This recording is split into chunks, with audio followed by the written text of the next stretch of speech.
Hello and welcome to the GMS Magazine podcast. I am Paco Garcia, your host. This is a podcast all about role-playing games, board games, and the people who make them, sometimes the people who play them. In this show, I'm going to be interviewing loads of people, as I used to do at the beginning of this podcast when I started it in 2011. And with me today, I have Federico Sohns. Federico is a seasoned RPG writer who's been working in the industry for a very long time, and he already had a massive success with Nibiru. And now he's come out with Zephyr. Zephyr, as well as being a very idiosyncratic, unique game in the way that it handles character creation, development, and even the story itself, playing in a self-sentient world, is so special that Federico even learned to paint and draw so he could fine-tune the game to be exactly what he wanted to be. So much so that he was nominated for the Annie Awards in 2025, which is no mean feat, I can assure you. So I wanted to ask Federico a ton of questions. I've been able to take a look at the PDF, so I haven't read the book fully, but I've got a gist of what it is like and what it looks like, and believe me, it pays off that he has become so entrenched in the game because it looks absolutely glorious beyond belief. So I'm not going to go on much longer because I'm sure that you will want to hear everything from Federico himself. But if you want to be in this show, please let me know because I would love to have you around. Please remember to subscribe to our podcast feed and YouTube channel where this is going to be uploaded. And just let me know if you have any questions whatsoever because I would love to hear from you.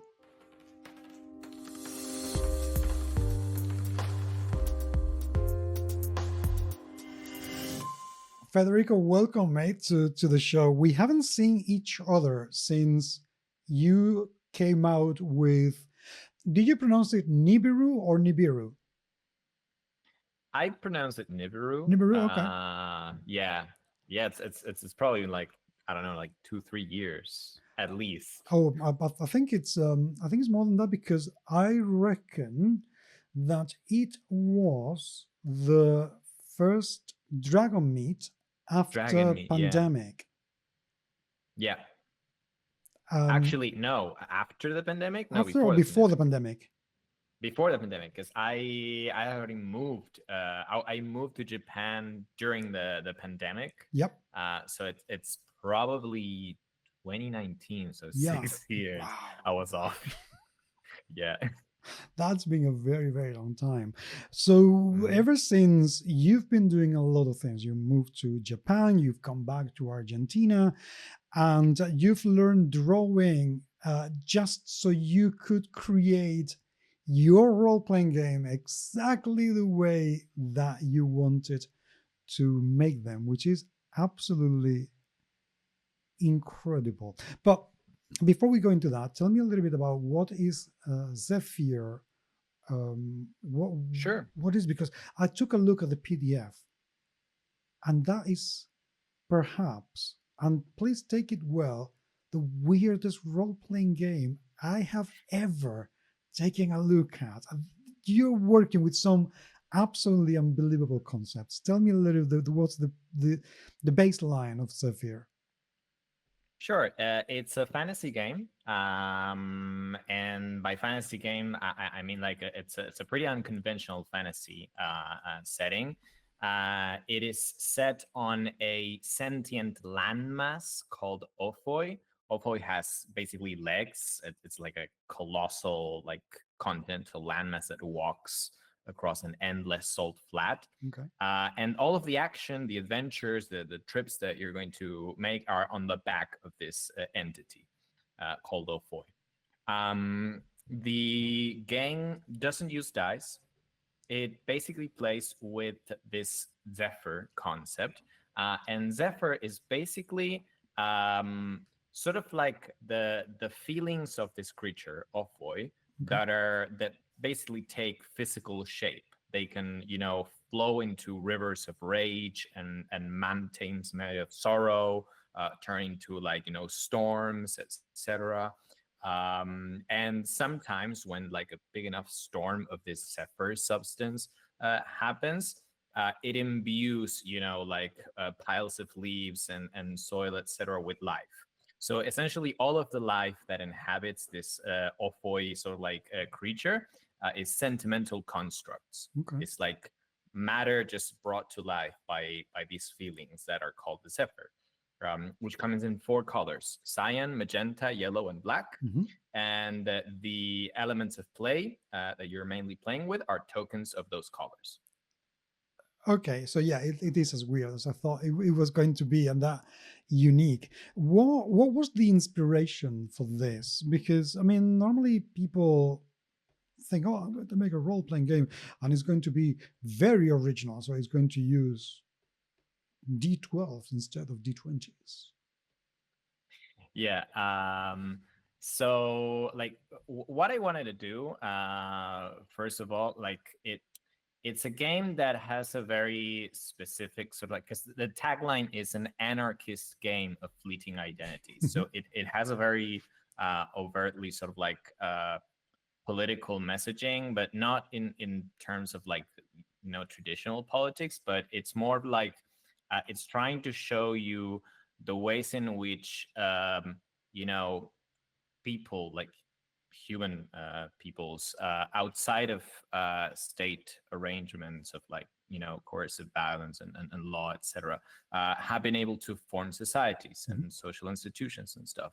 So there's a lot of inspiration on specifically the anthropology of stateless people Okay. on the one hand, and on the other hand, the Zephyr and this color thing that I wrote about, that I designed a game on, is basically made upon like the idea that different communities, different peoples perceive the world to be made of different things than we do. Like we came up with like atoms. Like Democritus came up with like the concept of atoms and Mhm. everything being made of that thing. Like Democritus didn't have like empirical evidence that they existed. It was a social construct. He just like thought that it was atoms in the same way that other of like the what's it called, the Miletus philosophers thought everything is made of fire and love, or everything is made of water and earth, or something.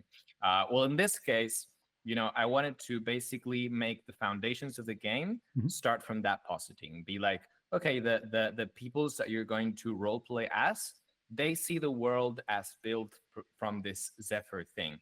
So in a way, you're not playing with something that like the designer is telling you, oh, this world is like straight up like on a meta level made of this thing. No, the thing that I'm giving you, like these elements of life and what everything is made of, is actually what these people believe the world to be made of.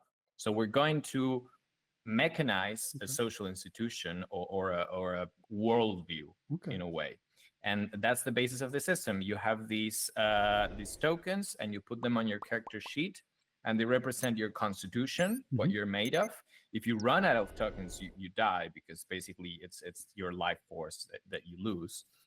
So it creates this really sort of like survival based game, where you're constantly spending tokens from your constitution, which is essentially your life force, to do stuff, and then you have to hunt, gather, and cook to replenish those tokens.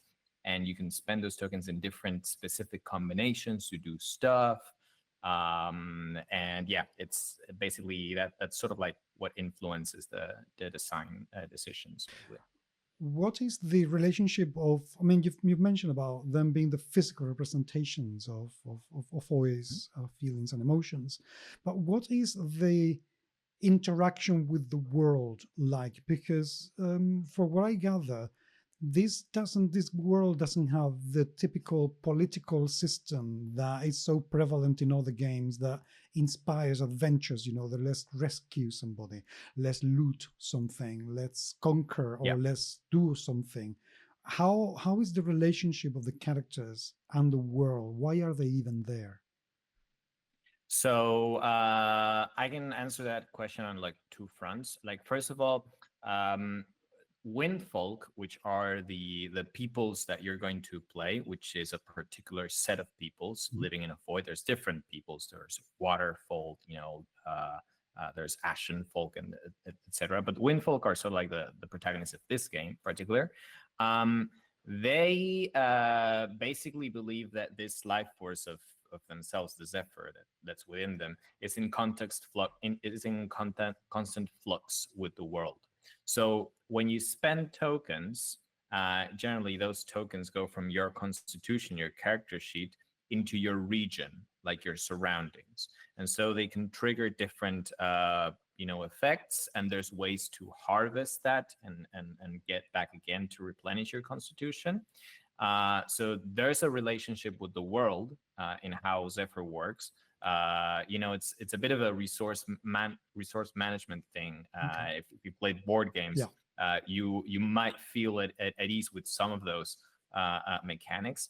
And then when it comes to what they do, like the sort of adventures that they go on, it's a very structured and kind of non-conventional call to adventure that you have, because what you do in character creation is like you go through a series of comic book sort of like pages, Mhm. and these comic book pages, they introduce you to 6 different origin myths of the Windfolk, sort of like to give you an introduction to what like society works like, and you're making decisions in that sort of thing, like a life path system, Mhm. but in comic book form, and you get an introduction to all of those traditions while specifying your Windfolk's own views on the myths. Because this is not like a thing where like, oh, all the Windfolk believe the same thing about how the world originated, and like I want to break with that. I want to be like, no, within our own cultures, we have different Mhm. ideas about why our countries are the way they are, etc. So I wanted players to like have that thing where yeah, that each Windfolk is going to have a different opinion on this myth or that myth or something like that. And then after you do that, you go into a stage where the festivities happen, which Okay. is like a celebration in which your Windfolk sort of like comes of age, Mhm. and they take on obligations from their communities. And Wow. these obligations are like the main driver of plots and action in the game. They're sort of like these sort of quests that you do because they represent something that your community needs to get done, but it's out of the ordinary. It's something that you normally wouldn't casually ask someone from your community. Like these people, like they live in like egalitarian communities. They just like share everything, and they have like just this commonality sort of like arrangement. Mhm. But if you need someone to go to like a far mountain and repair a broken bridge so that people can travel, that's a pretty not like ordinary request.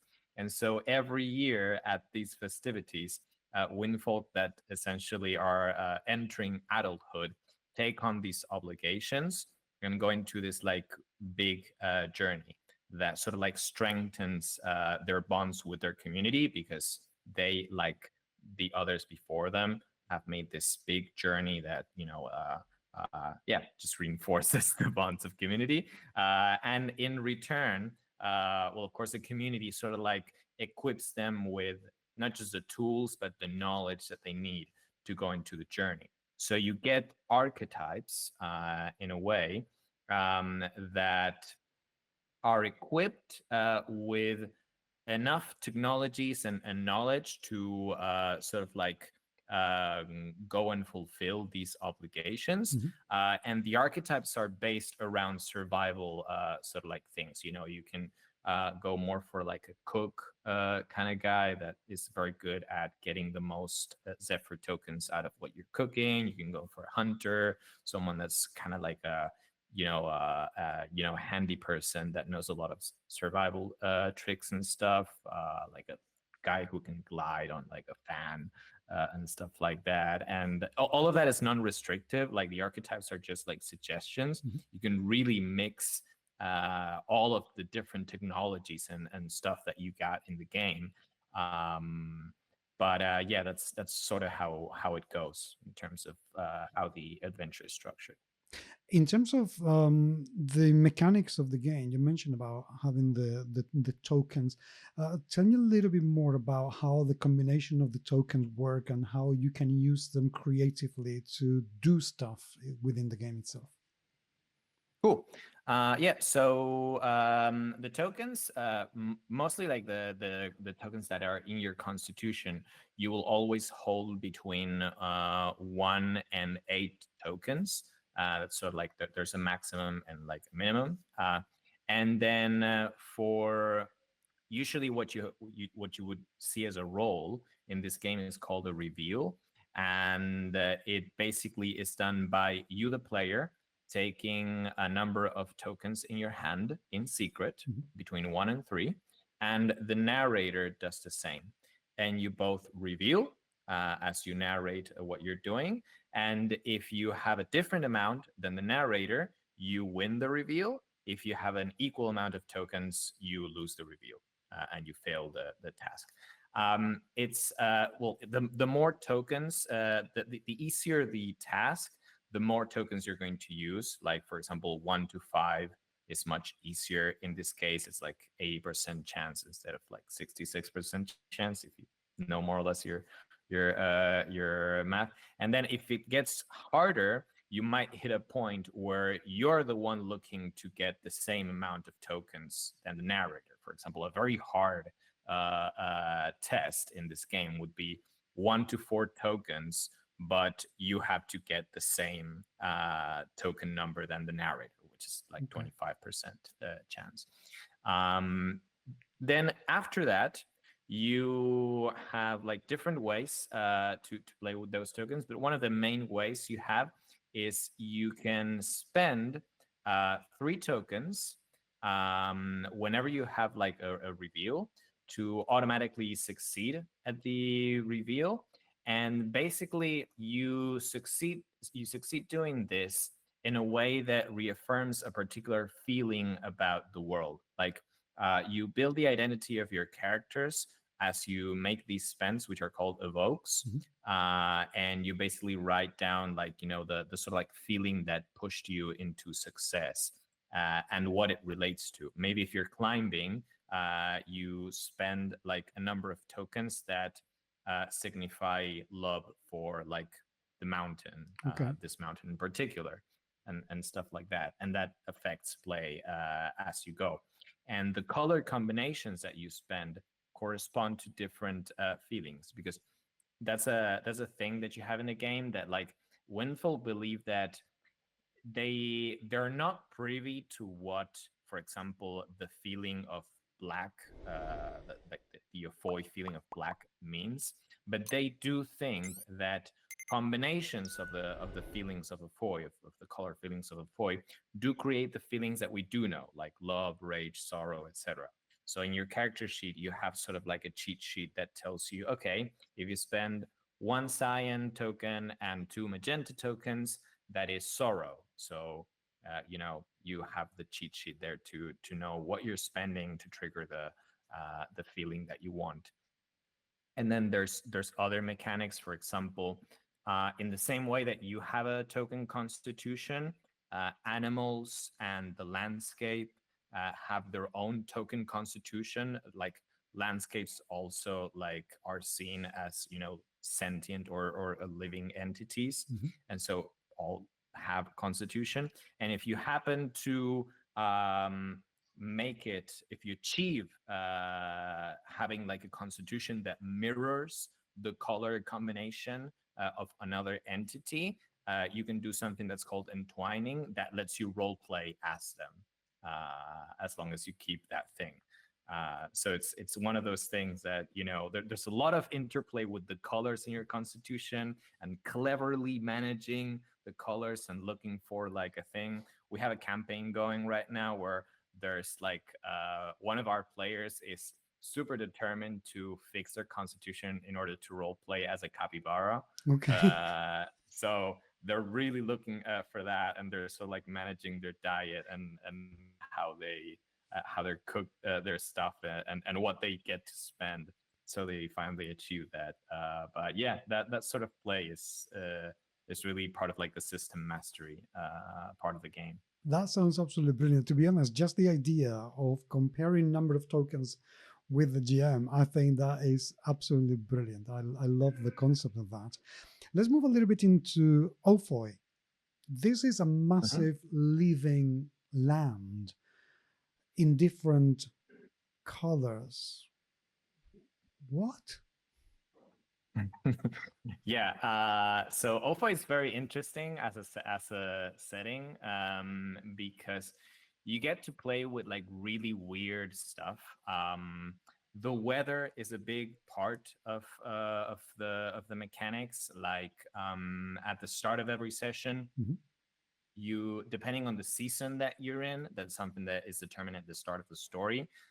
You make a color pick, which is basically, take the narrator takes like one token of each color in their hands, and you first choose one hand which has two tokens, and then you choose another, and you end up with one color, and that tells you the weather for like the session, or until the players spend tokens to change the weather. That's a possibility. Mhm. um, and that sort of like conditions what's going to happen. Like, for example, if it's raining a lot, well, your cargo, what you're loading up on, it's going to get heavier. Or if it's very windy, you may get bonuses for gliding, like in these sort of like fans that windfolk use. So that's going to be like a thing. And then in general, the way the seasons work is very, like, I think it's very interesting, because the seasons depend on which of the four sort of like lungs that are in Ophoi. Like, if they're exhaling or inhaling, like, Ophoi has one lung for each color. Okay. So if you think about it, like, Ophoi has geographically four sort of like distinct tectonic plates, one for each color. So when the Cyan plague sort of like is inflated, what happens is that sort of like pushes the landmass above, and the mountains sort of like turn inwards and create these like micro winters. The rivers turn to rapids, and like it's there's a whole like shift in the geography. And maybe like if you're going uphill, it's like, well, you're now just like, what used to be a plain is now like a sort of like hill that you have to climb on, and it's kind of rough. And there's a lot of like really cool dynamics in terms of like how the geography works. Maybe there's like a place that used to have like a river flowing, but because now Ophoi exhaled and sort of like the thing came down, that thing that used to be a river is now like dried up. And so there's a lot of stories and interactions with the mechanics that have to do with these seasons of Ophoi and stuff like that. That's they're pretty fun to play around with in terms of like world building and in your stories. How big is Ophoi? I don't really have like a thing where I'm like, oh, it's this big. Mhm. Like, I think it's a landmass that, like, by foot it would take like several months to go from one end to the other, walking. It's pretty big. Mhm. It has a particularity that at the center there's a specific place that is not affected by this dynamics of like racing like tectonic plates, and it's a place where the sort of like antagonists of, or the main antagonists live which are the salt states. It's kind of like a plains kind of like place where people can grow wheat and yeah. Okay. We know about the Windfolk. Who else lives on or in Ophoi? So yeah, the salt states are sort of like the big sort of like other of the setting, because like the Windfolk live in sort of like this periphery in these like tectonic plates that move and stuff. And there's four clans within like the Windfolk sort of like polity Mhm. that you have to pick, and they all use like different masks. You get to pick in character creation.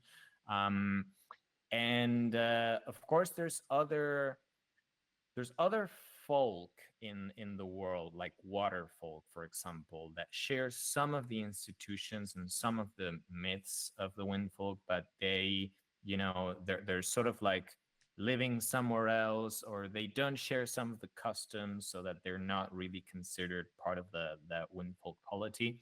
But the ones that I focus on the most in the core book are the salt states. The salt states are sort of like a very hierarchical, uh, kind of like proto-capitalist society that lives at the center of Ophoi, and they are like just pretty much like the complete opposite to what Windfolk are. You know, uh, they have this system where like everything is like their currency is made of salt, and so salt lords rise and they coin their own salt tokens, and they try to wrestle control of like the state for themselves. And they're all working towards a grandiose goal, which is the universal jubilee. So there's this idea that when one salt lord kind of like wrests control of everyone else, and so like rises to be the ultimate guy, they'll be able to abolish all debt. So everyone who's working for a salt lord is sort of like working for this like really noble goal, because debt is horrifying, and there's debt slavery everywhere in this realm. But they're all working towards that because they have faith that their lord will trump above the rest and grant them this jubilee thing. But of course, in the process of doing that, like no one ever really gets there, and it leads to like a lot of bloodshed and a lot of like horrible things happening. Um, they are technologically, I think that they have more technologies geared towards violence. So they have rifles and stuff. So they go into what's called the Shatter Zone, which is the place where Windfolk live, which is beyond the central sort of like area of the Salt States. And they take captives, and they make incursions into the territories of the Windfolk. So they're always like the menace that is there. And these are people that like you can choose to face, Mhm. but generally it's better to run Okay. because of what entails to face them. I think mechanically there's like a really cool concept, I think, there, because um, generally when you suffer harm as a windfolk, that harm is basically reflected as you losing tokens. Okay. Like you fall off a cliff, or an animal hits you or something while you're hunting, you lose tokens, and that's it. But the thing is, uh, Windfolk are rationalizing this harm as part of like the natural process of like getting hurt or something happening, that the harm that comes from systemic violence, like violence that is like um, inflicted onto you from like an ideology and in a systemic manner, is rationalized in a different enough way to use entirely different rules. Okay. Like there's this thing called heroic violence, which is what happens when you're targeted and hit by like and hurt by Salt State's hero. The Salt State heroes are the solstice guys that go into the world, Mhm. that basically has you dropping tokens on your sheet, and if they're shooting at you, you're puncturing holes through your sheet and basically getting rid of entire concepts. Like if they puncture your name, you might lose your name forever. If they puncture, I don't know, like a feeling, you might have to rip that part from your sheet. If they attack you with your sword, you drop 2 tokens, draw a line across that, and you slice through the sheet and basically play with whichever half you want to continue to play. So it's the sort of like rule that breaks the rules of the game, because you have no idea how to rationalize and interpret what this could mean. The fact that you just lost half of your sheet, how does one continue after that? Um, it's a violence that really, because Winfolk can't really rationalize it, they can't even conceive it. It has these sort of like chthonic aspect to it in a way. So that's a really cool thing that I really like, and it's one of the main reasons why you kind of want to run away from the salt states. There is a mechanic where you may overcome them, Mhm. but it involves like making a number of bets against your life, against the possibility of that sort of thing happening to your character. I love the metaphor of encountering this kind of people being a literally life changing experience, and how it can obliterate who you are because of the amount of abuse that they can inflict upon you. That sounds like it could be quite hard. Yeah, yeah, and it's one of those things that, like, I don't know if if you read about, for example, the first encounters of, like, I don't know, Spanish conquistadors Hmm. in America and stuff like that. People like Bartolome de las Casas and what he wrote, and stuff like that. The sort of like what it means to encounter like an entity that is so that it looks like you, but it's so removed in terms of like the worldview, that you're clashing in ways that it's so hard to reconcile or come to terms to, especially in the first instance. Hmm. That it sort of breaks a lot of the canards by which you see the world. And I wanted to sort of like represent that through the mechanics of like how dramatically different this harm and this violence is to the Windfolk. So yeah. That sounds very, very cool indeed. What about the ecosystem? We know about the people, but what about the animals? What are we going to find around Ophoi?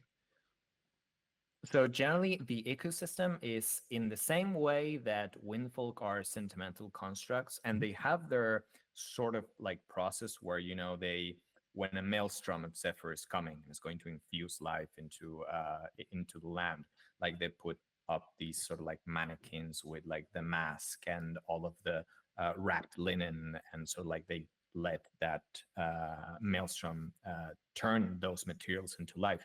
In that same way, all the animals that you encounter are essentially made of organic matter that has been infused with life, Mhm. or even just rocks and stuff that has been infused with life by the Zephyr.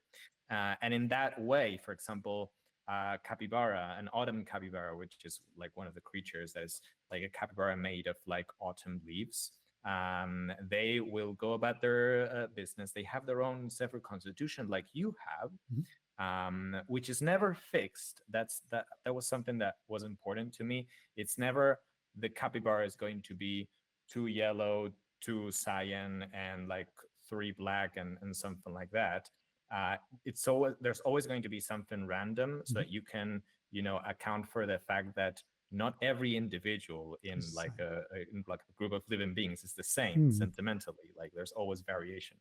So I wanted to have that, but they're essentially made of the same thing that you are made. they're made of Zephyr. Mhm. If you hunt them down, that constitution that shows up there is sort of like the nourishment that you can gain if you eat them. Mhm. Though it has to go through like the process of cooking, and then you have all of the subsystems and mechanics related to that.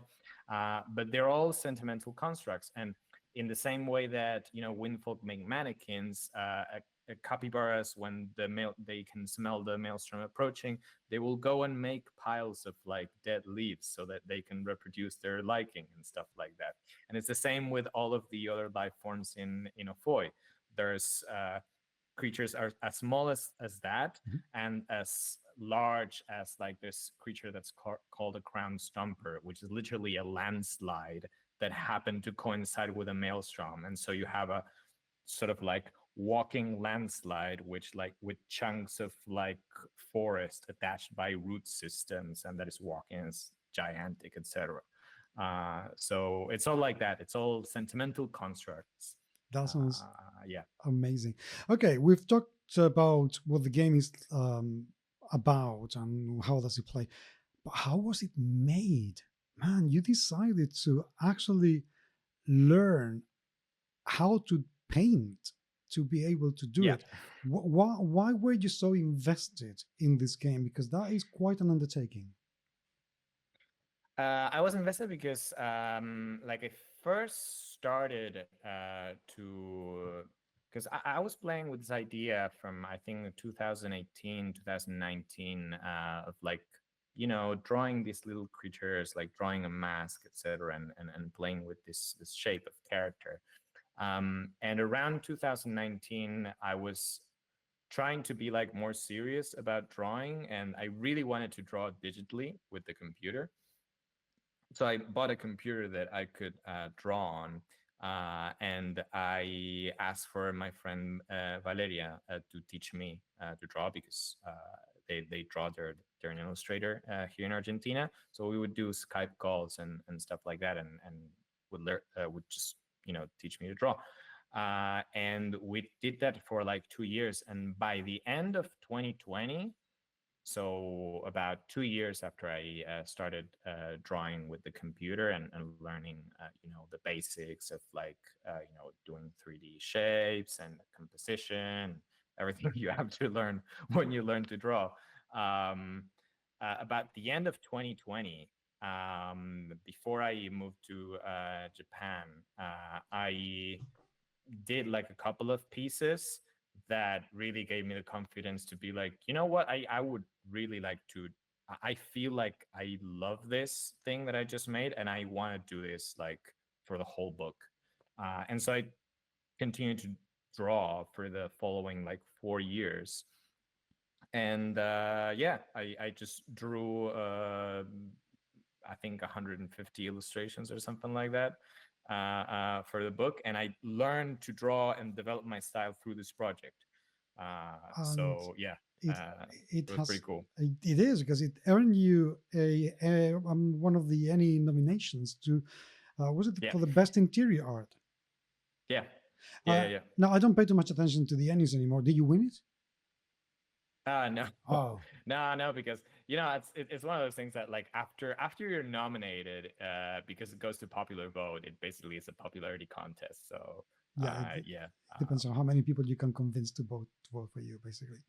yeah, certainly not more than like bigger games like Mythic Bastion Land, and there was another D&D thing in there, and so I don't know, but yeah, it was pretty cool though, because it's it was a huge thing for me, of course, to Yeah. learn how to draw. Yeah. The layout. Um, Hmm. Thank you for leaving enough space between paragraphs. I am, as a dyslexic, I am sick of finding that people don't put one extra space between paragraphs, so pages just jump at me as if they were walls of texts. The Mm. layout looks so clean, so beautiful, so easy to read. Who is this godly creature that has actually laid out this book. I did the layout. Fucking hell. uh, yeah, no, it's I I I I actually like that's sort of like a happy coincidence. It's good that you're telling me that. Like I'll have it in mind for other projects that I'm doing like double return between paragraphs. But generally, I think that like I follow like a pretty simple sort of like principle, which is if you're maximalist on your illustration, Mhm. your layout has to be minimalist. Minimalist. Your furniture, the stuff you present, you need to have that contrast, because if not, it's like just a smuttering of like assets, and it's horrible. It's overwhelming. And in the same way, if your layout is sort of like maximalist and you're using a lot of furniture and cut out like assets and weird ornamented borders, etc., your illustrations have to be a little bit toned down and stuff like that. So just following that principle, I went with that. So yeah.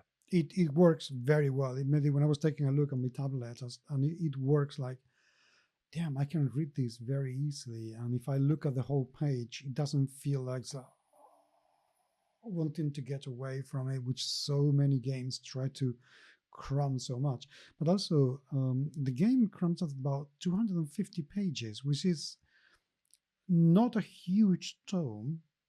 You have taken a lot of liberties to use plenty of pages to do the comic book type thing, and yet Mm-hmm. um, bringing a full game. Did you have to make many compromises to leave things out so it didn't become a monstrosity of a book?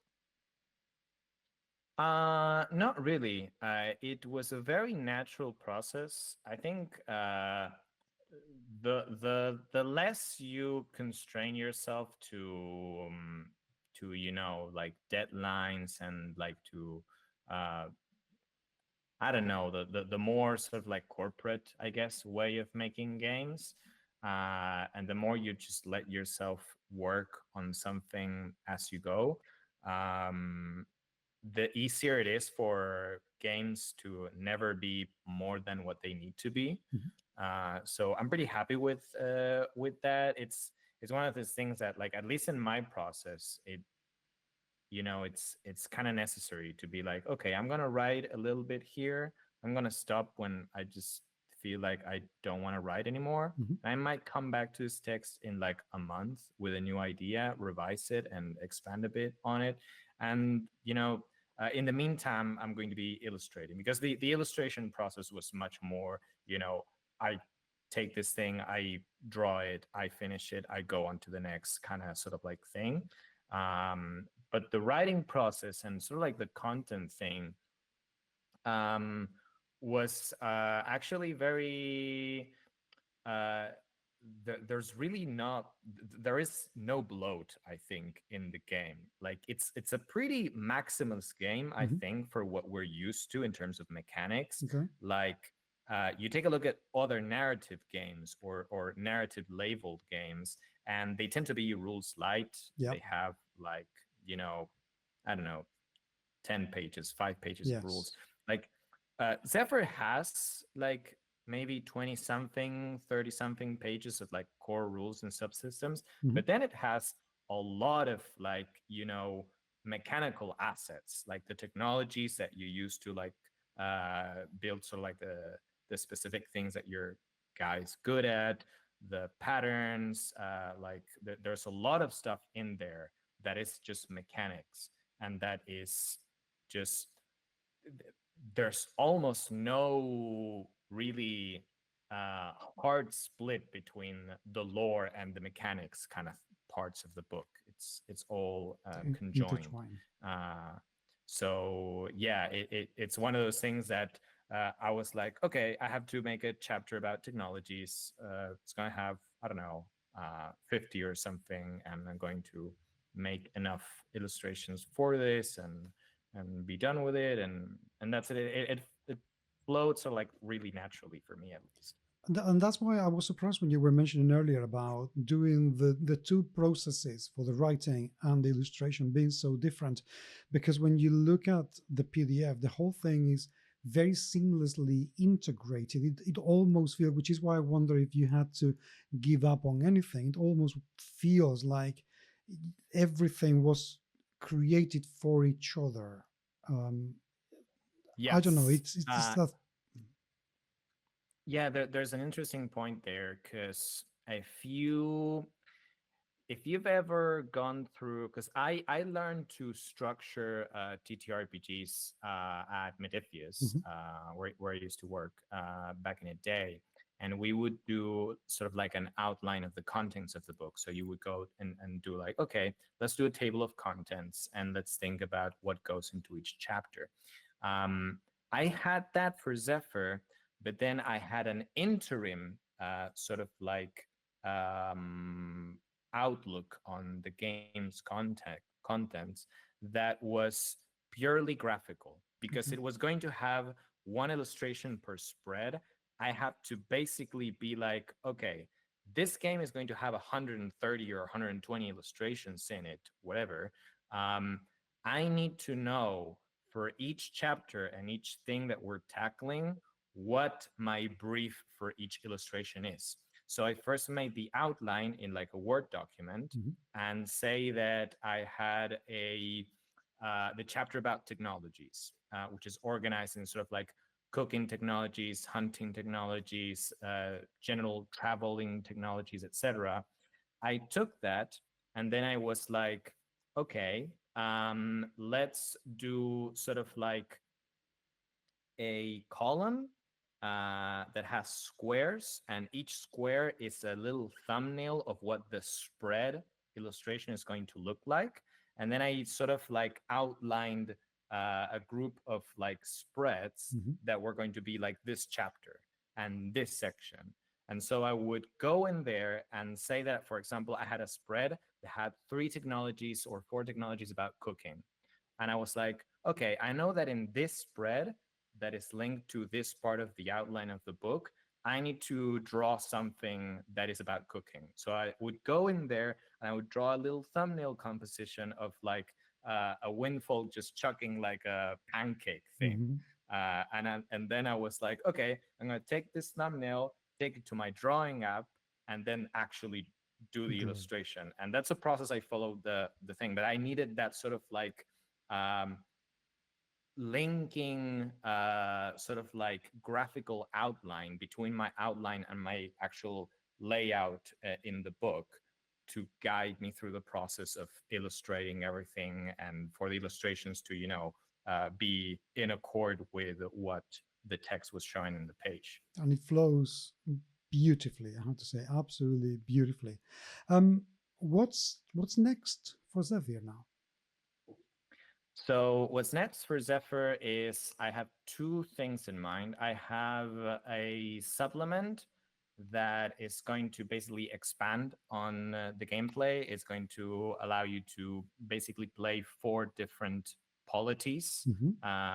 Like there's 2 clans from the Waterfolk, sort of like the River clans and the Mud clans. And then there's 2 other polities that are vastly different, and I'm playing a lot with how they perceive the Zephyr. Hmm. I'm playing also with the back of the tokens that you get, which is like if you um, use the game's tokens, essentially the back of it is sort of like a shiny sort of like silver thing, and that represents a substance, a particular substance in the world, which is called ammonium. So I'm playing a lot with that, and with different ways in which polities might consider Zephyr or regard Zephyr in a different way. And that's a project that I really like, because it's one of those projects that like I work in different projects at the same time, but this is one of those that I can just relax at any time. And I might be like super anxious or super stressed or something, and I can just naturally just go in and draw for this, and I'm happy. So it's a very relaxed project that it flows. It's super easygoing. I'm playing with mechanics that are already established in the core rule book, so I don't have to make grand design decisions or something like that. So it's really nice. Mhm. And that supplement also allows me to, create little subsystems that address things that I thought could be better in the core rulebook. And then I have another project which is about playing a hero of the salt states, Mhm. and that is a huge can of worms. It's gonna be hard. I sort of have the basis of how it's going to work, but that's going to take much longer. I think that's like a project for like a couple years in time. And then But yeah, the 5e conversion. yeah, of course. Like the ironic 5e conversion. That everybody does. Um, where is it available? I know, of course, you can get a PDF from Drive Through. If people want to get a physical copy, is it in distribution already? How Yeah, is that working? yeah, I think people like are going to want generally a physical copy. Like you have to think of this uh, not as a board game, but more of like you're looking for, you're going to have like the sort of like physical interaction of a board game. There's a lot of physicality to Zephyr. There's a lot of mechanics tied to like dropping things on like your regional maps Hmm. that the book comes with. Um, and it's there's a lot of physicality, so you tend to want to get the physical version. If you're in the US, my recommendation is to get it through tabletop bookshelf, Hmm. because they have free shipping on US orders. Everywhere else in the world, my web store, aracana.com, that's probably the best way to get it.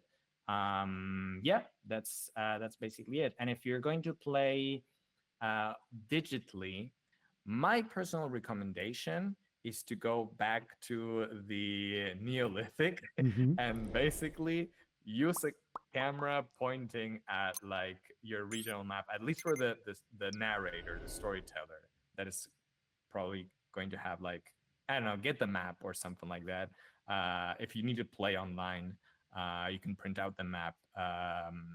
The digital version can work, but I think it's better to sort of like try to have people with like their physical character sheets at home than doing it online, because I've tried to port it into online. Like I went through like this process during like 2022, 2023. We were play testing specifically for online play, and you can play it with the Roll app. We have the sort of like the templates and everything needed, but it's not the best experience. I think it's one of those things that if you're playing digitally, you know, you might want to take a different approach, like what I just described.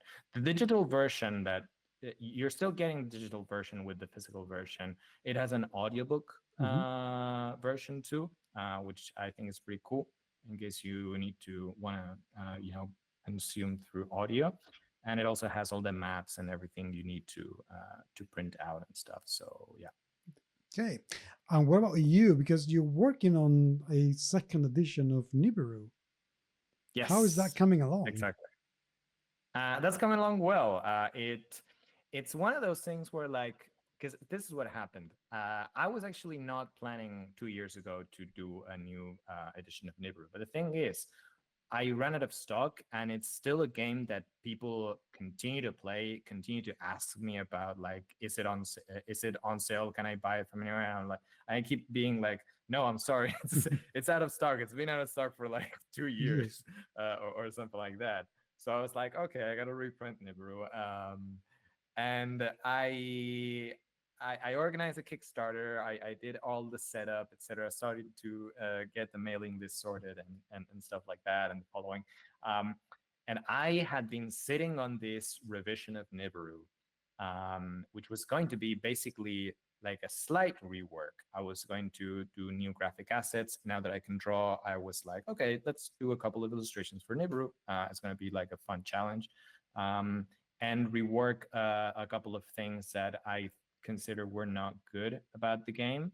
Um, But that slight rework was really not something that motivated me, because it was like revisiting a version of me that was like from like 2016, 2017. Mhm. And it's like, going back and trying to put yourself in the position. And I was like, I can't, like, if I'm taking all of this work, I'm doing all this effort to, bring this thing back, I would rather just make a radical change to how it works.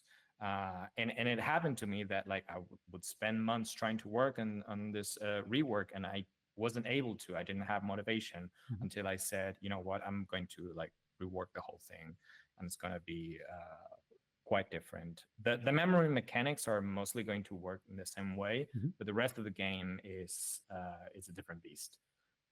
So that's basically what I'm mostly working at for right now. Well, I'm very much looking forward to seeing what you come up with, because I thought Nibiru was brilliant.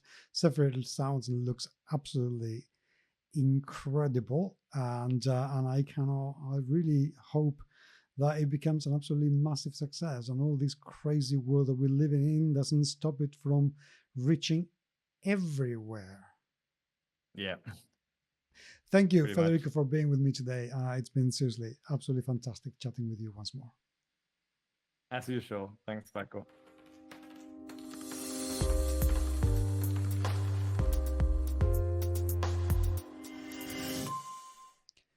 That was Federico Sohns and Zephyr.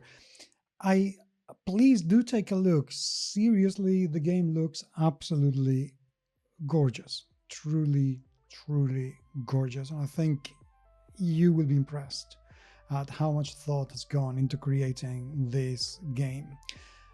If you have a product, if you have a game that you would like to be showcased, if you would like to be interviewed as an artist or anything, please do let me know. You can get hold of me on Blue Sky easily enough. I am GMS Magazine there, and also on Facebook. By all means, do send me an email on podcast@gmsmagazine.com. And don't forget to take a look at our new podcast, Beyond Gaming, where we are going to be taking care of people who want to publish and want to write their role-playing game. Chris and I will be covering topics from when isn't publishing something that you should be doing, to how to do it, layout, art direction, starting the writing, going for an existing IP or creating your own, using an existing set of rules or doing your own.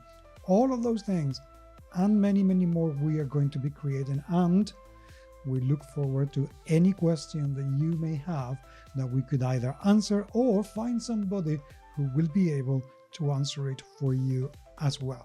But until the next time, this has been a GMS Magazine production, and I will talk to you very, very soon. Take care.